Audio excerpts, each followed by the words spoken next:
Last year game చేంజర్కి, ఈ year రాజాసాబ్కి. ఎందుకు భయ్యా అట్లా డబ్బులన్నీ వేస్ట్ చేస్తారు?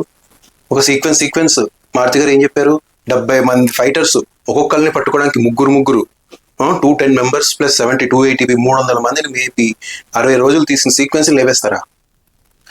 సరే మీ డబ్బులు మీ ఇష్టము, మరి 2 ట్రైలర్స్ ఎందుకు పెట్టారు? అది ఉండదు అని తెలిసినప్పుడు 2.2 ట్రైలర్లు ఎందుకు పెట్టారు? ఏంటో.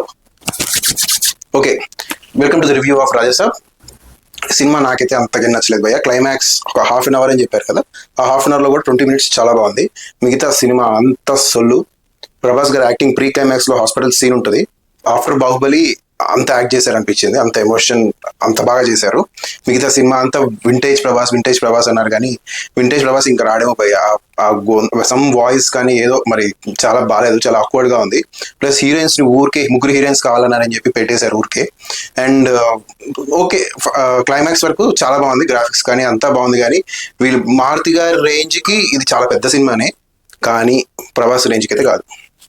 వీళ్ళు నార్మల్ సినిమాగా స్టార్ట్ చేసి అలానే తీసేసి ఉండుంటే అది వేరేలా ఉండేది భయ్య. అంటే స్టార్టింగ్ నుంచి కొంచెం సస్పెన్స్ మెయింటైన్ చేస్తూ దాని రివీల్ ఆ పాయింట్స్ బాగున్నాయి, బట్ ఎగ్జిక్యూషన్ లో పోయింది. క్లైమాక్స్ లో ఏదైతే వాళ్ళు హాఫ్ అన్ అవర్ అని చెప్పారో అది బాగుంది, బట్ మెయిన్ క్లైమాక్స్ అట్లా అయిపోతుంది ఏంటి? నేను ఇంకా వెయిట్ చేస్తున్నా ఏదైనా మంచి కంక్లూషన్ ఇస్తారేమో అని. విలన్ ఎరిపప్ అవ్వకపోతే హీరో వెళ్ళడం భయ్య. విలన్ ఎరిపప్ అవ్వాల్సిందేనా? హీరోని కూడా తెలివిగా ఉండి హీరో ఇంకా తెలివైన వాళ్ళ చూపించలేమా? ఏమో, నాకైతే cinema okay. Sankranti it's a bad start last year లాగానే. సో దాని నెక్స్ట్ మూవీస్లో ఏమవుతుందో.